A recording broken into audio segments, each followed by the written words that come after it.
Welcome. I'm Jennery Manuel from DLSU and I'll be presenting my paper entitled Challenges and Coping Strategies of Research Advisors on the Research Advising and Mentoring Program, or RAMP, the case of De La Salle University Integrated School. Here's the outline of my presentation.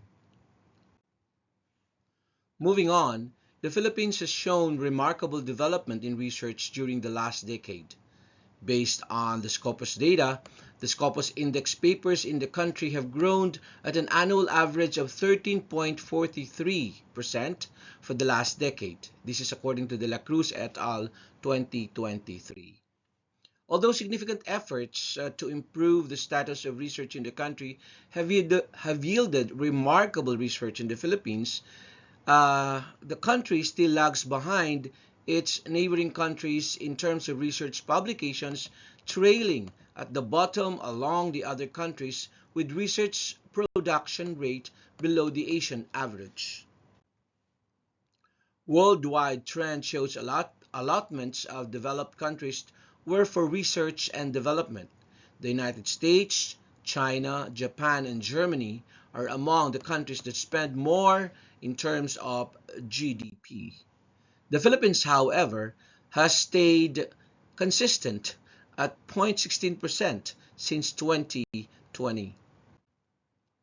As a proactive response to these issues and challenges, the LSU has implemented a research advising and mentoring program, or RAMP, in senior high school to help establish research culture in the institution. This study would like to know the challenges and coping strategies of research advisors in the implementation of RAMP. Specifically, the following questions are addressed in the study. What challenges did advisors of the RAMP encounter during the implementation of the program, and what coping strategies did they use in addressing these challenges? This study would like to fill in the gap of the scarcity of information relating to the different experiences of practical research teachers, coaches, advisors in teaching, coaching, advising research, as a study showed getting teacher perceptions on issues affecting them are actually is under researched. For the methodology, the study employed the value of quality research to draw the participants' experience of RAMP, focusing on their challenges and coping strategies in the implementation of the program. Specifically, case study was used in analyzing the narratives of the respondents, as this process, according to Starman 2013, is especially important in practice-oriented fields, as in-depth exploration is done from multiple perspectives of the complexity and uniqueness of a particular study. Select DLSU IS RAMP advisors were purposely chosen to participate in focus group discussion to draw their thoughts of the program. 9 RAMP advisors agreed to participate in the FGD out of 10 invited participants. The sample size, according to Marshall 1996, is deemed sufficient when the pool of the respondents has been restricted. A series of FGDs were done via Zoom that lasted between 60 to 90 minutes each session. Hennick 2013 said that FGD is good for exploratory research because it allows the researchers to squeeze different perspectives from respondents that enable them to see a clear-cut view of the information needed in the study. Semi-structured questions were crafted by the researchers and approved by authorities to achieve the goal of the study. Afterward, the Zoom recordings were carefully transcribed for corresponding examinations and data analysis. Thematic analysis was used to interpret the data. Braun and Clark 2006 said thematic analysis identifies, analyzes, and reports themes using 6-phase framework. By listening back to the Zoom recordings, the researcher was able to transcribe the narratives in the FGDs. The responses were analyzed and coded, themes were identified and reviewed based on the transcriptions, and eventually results were written. Analysis, however, was focused on the coded narratives.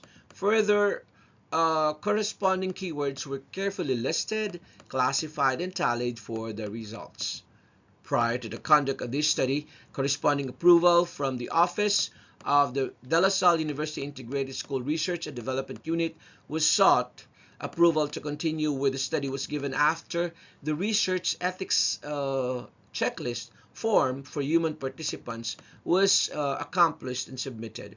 As the participation of the respondents to the study was purely voluntary, an informed consent form was sent to them detailing the purpose and the conduct of the data gathering. Further, the anonymity of the participant and the confidentiality of the gathered data had also been stressed in the form before the study started.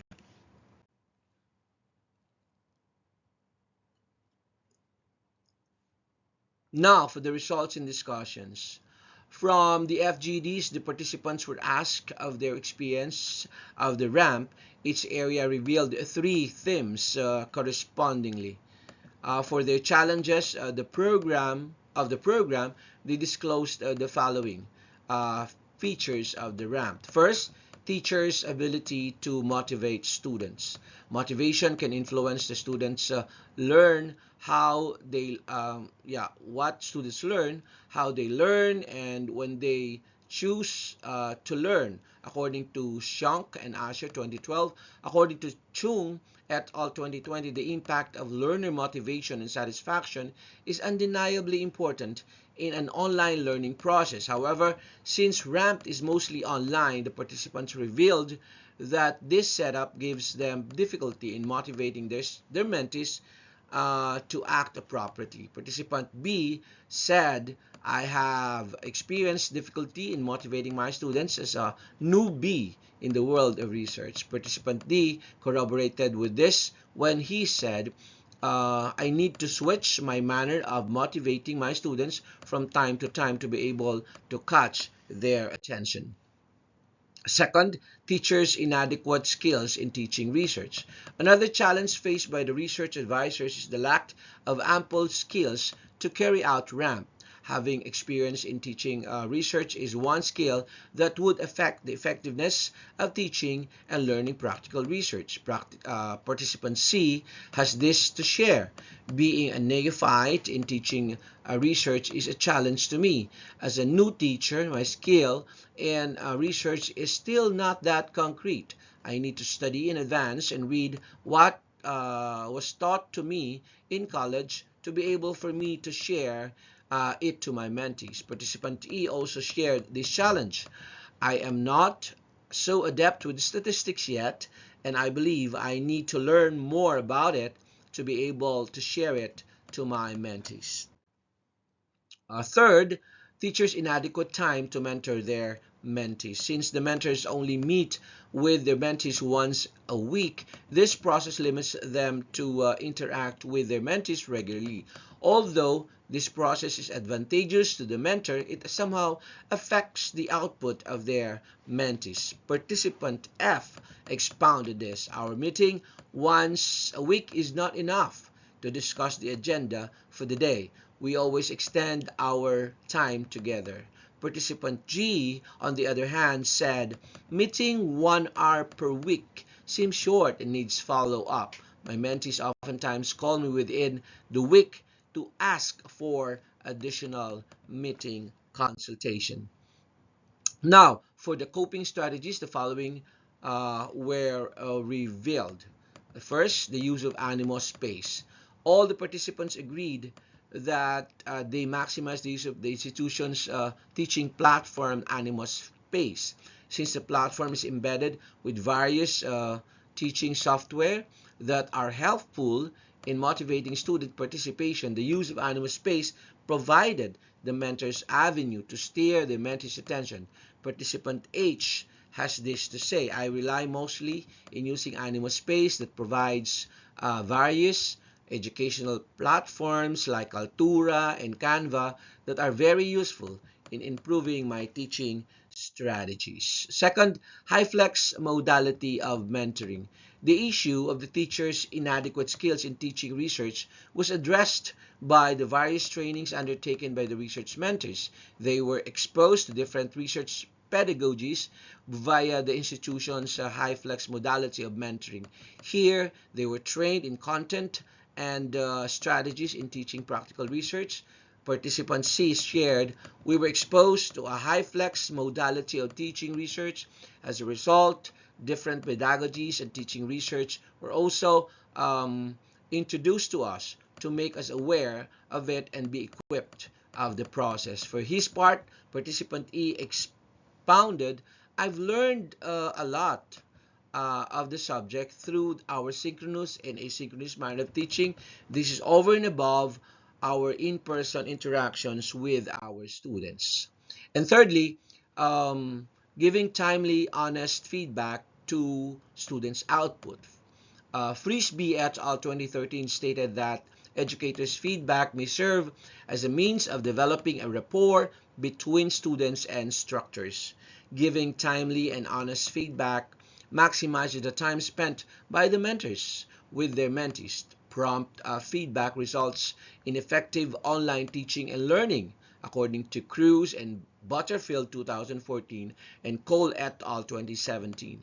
Mentor A validated this argument when she shared, I always provide prompt response when giving responses and feedback through the output of my mentees. It helps us maximize our session together. Participant I, for her part, said, I see to it that I read the output of my mentees in advance so I can provide notable comments right away. This process allows us to limit our discussion to only those that need to be discussed. Now for the conclusion and recommendation. The findings in the study would tell us how important the perceptions of the mentors are in assessing our teaching and learning process. Their voices need to be heard regularly if we want our learning environment to be filled with dynamism and enthusiasm. These results will help the DLSU to further improve its ramp towards becoming the center of research for senior high school.